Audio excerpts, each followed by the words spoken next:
Hi, everybody. Welcome back to Cannabis Coast to Coast News. I'm Alaina Pinto. A final reminder that if you want to continue to follow our documentation of the fight to end cannabis prohibition, you should scan the QR code on the screen, and that'll take you to the App Store or to Google Play. And on that App Store, you can find the most watched news programs and interviews that are all part of the documentation of this movement. All you got to do is search for PCM TV, download the app, and get going. Next up, it's more state reports. Here's Joe Parsons in Virginia. I'm Joe Parsons with the Virginia Cannabis Connection and Higher Education's Coffee Talk, sponsored by 97.5 3WV, reporting for Cannabis Coast to Coast News.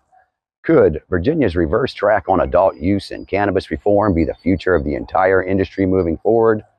President Trump's nominee to head the DEA, Terry Cole, will play an important role in the future of the industry, and being handpicked by Governor Youngkin to be Virginia's Secretary of Public Safety may very well answer that question. Terry Cole has a degree in criminal justice from the Rochester Institute of Technology, leadership credentials from Notre Dame's Mendoza, and the University of Virginia. He joined the U.S. Naval Academy and was a blue and gold officer. After that, he joined the DEA, where he served for 22 years. He was a special agent and investigator in Oklahoma, and later served in Colombia and Afghanistan. He was named the agency's chief of staff and executive officer in Washington, D.C. He retired from the DEA in 2020 as the acting regional director overseeing operations in Canada, Central America, and Mexico. He has a proven track record and a strong stance on justice, and has over 30 years of law enforcement.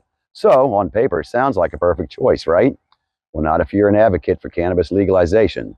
In 2023, Terry Cole was appointed by Governor Glenn Youngkin to be Virginia's Secretary of Public Safety and Homeland Security. In that position, he was in charge of 11 public safety agencies, including overseeing the Virginia Cannabis Control Authority, and made his position clear that he entirely agreed with the governor last year when he vetoed the cannabis adult use bill and other cannabis reform bills that have had strong support in the Commonwealth. While being a champion in preventing trafficking in other drugs like cocaine and heroin, he looks at cannabis the same way as he does any other Schedule I substance. He shares the same position the first former lady Nancy Reagan: just say no. After a visit 10 months ago to the VCCA, he made his position clear on the now infamous LinkedIn post, where he said, "Everybody knows my stance on marijuana after 30 plus years in law enforcement, so don't even ask." He followed it with the hashtags "Just Say No," "Not Legal for Distribution," "Health Issues," and a few others that signal a prohibitionist opinion. Governor Youngkin praised his nomination and said in a statement, he will put the safety and security of Americans first as the head of the DEA. It's a good day to be an American, but a bad day to be a drug dealer. President Trump has also praised Terry Cole, but it is important to note that Terry Cole was not his first choice for the position. That would be Chad Cronester, a Florida sheriff that withdrew his nomination in December, but that's another story for another episode. For now, we do not know what Terry Cole will actually do to either hinder or help the cannabis industry. But if you ask me, if anyone thinks Terry Cole is going to help reschedule cannabis or help legalize the plant medicine, you must be smoking something. Well, that's going to do it for this week's Virginia Cannabis Connection from Higher Education's Coffee Talk, sponsored by 97.5 3WV, and reporting for Cannabis Coast to Coast News. I'm Joe Parsons. Until next time, stay lifted.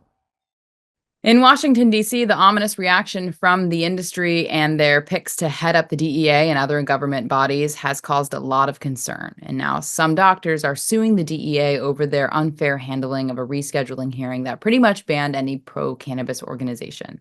It'll be interesting to watch what happens when a devout prohibitionist, Terrence Cole, takes over the already ongoing rescheduling initiative that was started under the previous administration. It's not something that organization's new leader wants to deal with and will probably fight it from happening.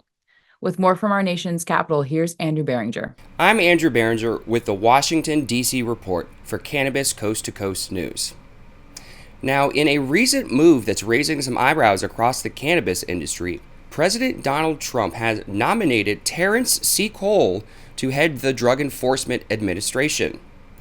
Now, Cole, who would become the fourth DEA leader in just 4 months, brings a controversial stance on cannabis policy to the role.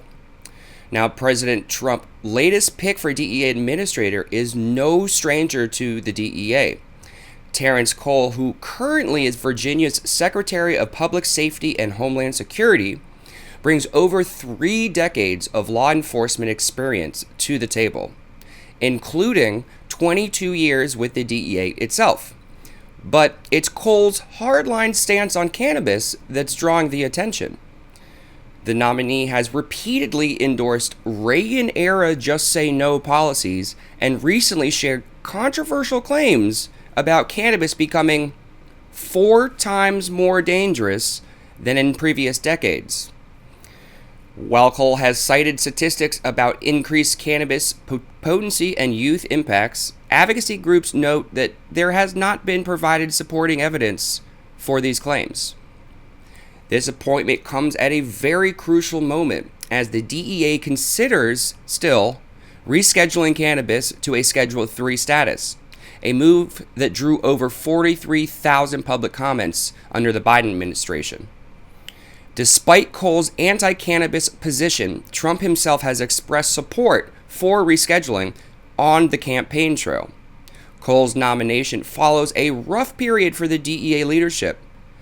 And before he can take the helm, Cole must secure a Senate confirmation, a process that could prove difficult given his controversial views on drug policy. Well, that's the Washington, D.C. report. I'm Andrew Behringer, reporting for Cannabis Coast to Coast News. We have a new correspondent to welcome to our news team. His name is Christopher Bright, and he will be following the scene in Maryland. The governor there, Wes Moore, became part of cannabis reform history last year.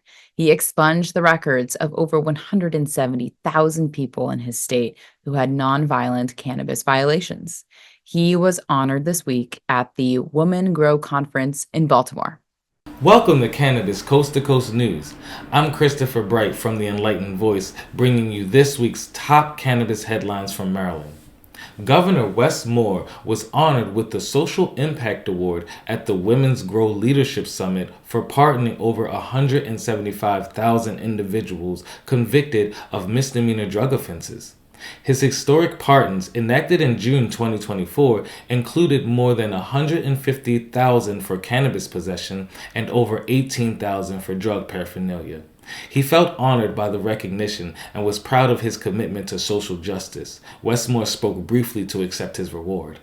I am honored to receive this recognition from Women Grow.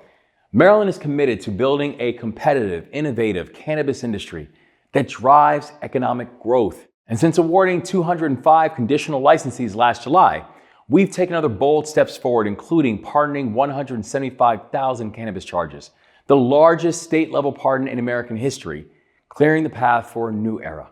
I've also introduced the Expungement Reform Act of 2025 to continue expanding pathways to work, wages, and wealth for those with minor cannabis offenses. Through partnerships like Women Grow, we're building a robust business ecosystem, and women entrepreneurs are leading the way. Our investment and development programs and technical assistance demonstrates Maryland's commitment to positioning our state as a leader in the cannabis industry. As our licensees prepare to launch operations, Maryland is poised to become a hub for innovation and job creation.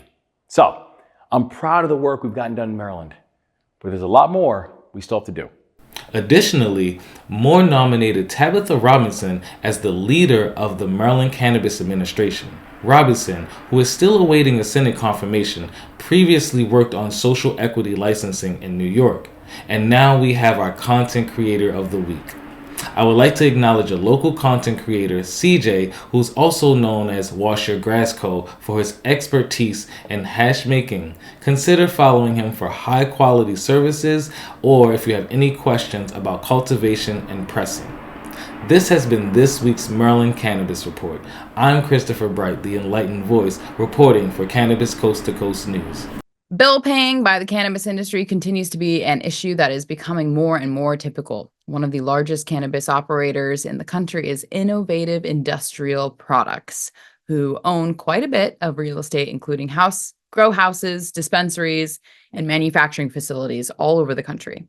PharmaCann is a multi-state operator that is struggling to pay the rent to IIP. In fact, PharmaCann is abandoning facilities in Michigan and Massachusetts, while their landlords, the Innovative Industrial Products Company, has agreed to a rent reduction for PharmaCann. Well, now the shareholders of IIP are suing that company for not being honest about the depth of the non-payment of rents. The states of Virginia, Pennsylvania, and New Hampshire all have medical programs for cannabis, but all three have drawn the line on the recreational world of adult use. But all three are trying again, and the only governor who is on record saying he will sign it into law is Josh Shapiro in Pennsylvania. But this week in New Hampshire, a bill passed through the House of Representatives to legalize cannabis consumption for adults. But before you get your hopes up, there have been a half dozen attempts to legalize cannabis for adults, including one that passed the Senate and the House, only to be vetoed by then Governor Chris Sununu. Now, with a new governor, Kelly Ayotte, House reps want to try again, despite the governor's stance that she would veto any bill that tries to legalize the plant. This bill does not offer cultivation or distribution licenses, but will allow for possession if you are an adult over 21. In Oklahoma, Chinese nationals continue to open commercial growing facilities only to be shut down time and time again. That's not about to change in that state anytime soon. So here's Kimmie Cannabis with more from Oklahoma. I am Kimmie Cannabis from Canna Talk About It with the Oklahoma Cannabis Report for Cannabis Coast to Coast News. Oklahoma has been weeding out businesses as new regulations took effect, and the numbers show a clear decline across the industry. Comparing February 2024 to February 2025, we're seeing drops in patient registration and cannabis business licenses. The number of registered cannabis patients has decreased by almost 6,000, while caregivers have declined as well. The biggest shifts are in the business sector. Growers have fallen from 4,347 to 2,939. Dispensaries have dropped, and processors have dropped as well. Transport companies also have taken a hit, shrinking from 98 to 70. Even testing labs have dipped slightly. One category that remains unchanged is waste disposal companies, holding steady at 10 both years. These declines reflect the impact of rule changes, excessive fines, and regulatory obstacles like fire marshal approvals. And with 33 new regulations under consideration, the industry could see even more shifts in the coming months. This is a critical time for Oklahoma's cannabis community. Will these regulations stabilize the market or force even more businesses out? We'll be watching. That's it for this week's Oklahoma Cannabis Update. I'm Kimmie Cannabis with the Cannabis Coast to Coast News. And finally this week, did you happen to see the 50th anniversary show for Saturday Night Live last Sunday, the 16th?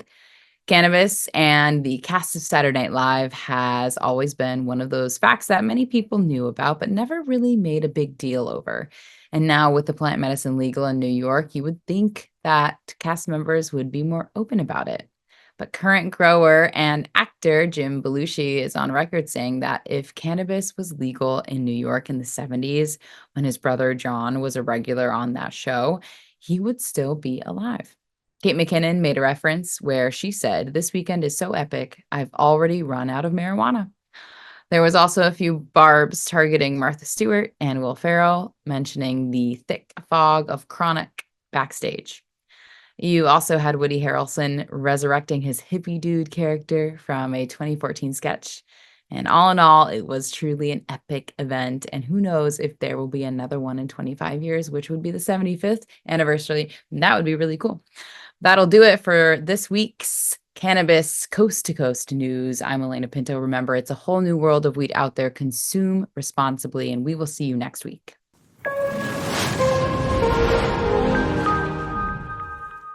I think I messed up. Did you know there's a place that covers all the cannabis news you need? Welcome to Pro Cannabis Media, your go-to for all things cannabis. PCM is the CNBC of weed, bringing you the latest news and talk shows with a twist. We've got 16 state correspondents and multimedia journalists from around the US and Canada. Hey everybody, it's Brandon Jones with Be Green Distribution with the Missouri Cannabis Report. I'm Karen Black from Greenfinger Consulting with the Arizona Cannabis Report. I'm Amy Carter from Michigan Weedsters. Andrew Behringer here reporting from Washington, D.C. Debbie Fazy with the Canadian Toke of the Week. It all started back in 2018 when founder Jimmy Young kicked off the In the Weeds podcast. His mission? Documenting the fight to end cannabis prohibition. Fast forward to today and we've got Cannabis Coast to Coast with Alaina Pinto, delivering the nation's only TV-style cannabis news show. Hi, everyone. Welcome to another edition of Cannabis Coast to Coast, PCM TV's weekly roundup of industry news from California to New York.